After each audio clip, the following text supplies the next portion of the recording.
উপাধ্যলের পক্ষ থেকে আমি আরিফিন। তো আজকে আমি আমার মামা তানজিবুল উম্মা মাদ্রাসায় ভর্তি হয়েছে, তাকে কিছু খাবার দিতে যাচ্ছি।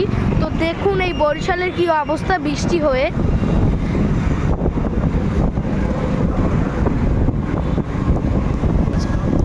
তো আমার সাথে আছে আমার মা। তো তানজিবুল উম্মা গল্লিটা হচ্ছে স্ট্রিট হাউজিং। তো স্ট্রিট হাউজিংয়ের মধ্যে রাস্তাটা খুবই ভয়ঙ্কর অবস্থা।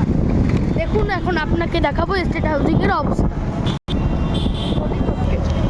তো এখন আছি চান্দু মার্কেট।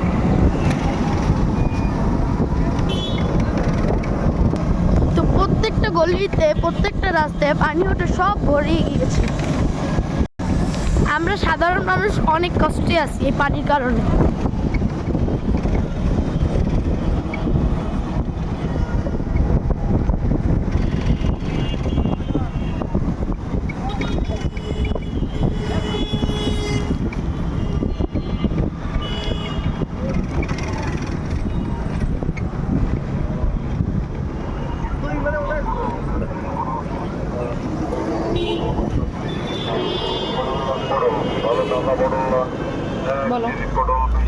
তো এই দেখুন যে গলির কথা বলছিলাম সেই গলির অবস্থা পুরাই পানি দিয়ে ভরা। এখানে রিক্সা না, এখানে নৌকো চলার কথা। তারপরও দেখুন আমরা কত কষ্টে আছি সাধারণ মানুষ। এই রাস্তা অনেক বছর ধরে এরকমই রয়েছে, যেদিন বৃষ্টিপাত হয় সেদিনের যাওয়া যাবে, একটু কষ্ট হবে এই আর কি। আর কোনো ঢালু নাই, সমান জায়গা, কোনো ঢালু নেই, নিশ্চিন্তে যান। বলো রিক্সা আঙ্কেল যেতে যাচ্ছে। তো রিক্সা আঙ্কেল যেতে যাচ্ছে না, এই অবস্থা দেখে তো সাধারণ মানুষ অবশ্যই, সাধারণ লোক এই অবস্থা দেখে কেউই যেতে চাবে না। তারপর আমরা বলেছি যে না কোনো সমস্যা নেই, যান। আমরা আবার আসছিলাম। তো দেখুন এই অবস্থা পানি দিয়ে ভরা। যেই দিনে বৃষ্টিপাত হয় সেই দিনে এরকম অবস্থা হয়।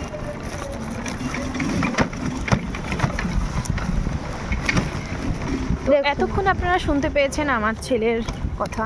তো এটা হচ্ছে রূপাতলী স্টেট হাউজিং। এখানে হচ্ছে অনেক বড় বড় বিল্ডিং বা অনেক ভালো ভালো বাসা আছে। তবে রাস্তার যদি এই অবস্থা হয় তাহলে মানুষজন কিভাবে এখানে থাকবে, আসলে এটা আমার বোধগম্য নয়। তো এটা শুধু এইটা না, এখন বরিশালের রাস্তার অবস্থা খুবই খারাপ। প্রত্যেকটা রাস্তারই এই অবস্থা। তো যারা আমরা সাধারণ মানুষ, আমাদের কিন্তু খুবই কষ্ট হয়।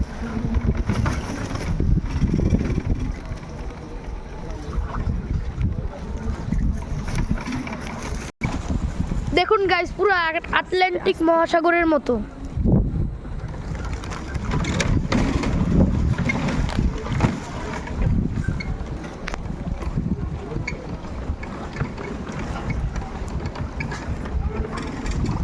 সবাই সবার মতো দিন পার করছে, কারণ আমরা সাধারণ মানুষ, আমাদের কিছুই করার নেই, আমরা নিরুপায়।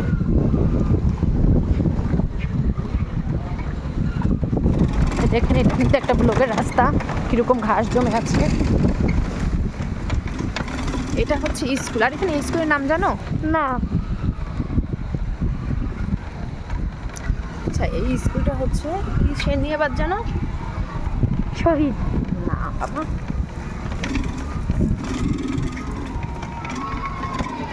এই হচ্ছে তানজিমুল উম্মার প্লে গ্রুপের মাদ্রাসা। ওদের 7টা ভবন নিয়ে হচ্ছে ওদের মাদ্রাসাটা। এখন যাব সামনে। ওই যে রিক্সাটার পিছনে রাখবেন ভাই। তো ভালো থাকবেন, সুস্থ থাকবেন, রূপাঞ্জলের সাথেই থাকবেন। দেখুন আমরা কোথায় এসেছি, শুধু পানি আর পানি।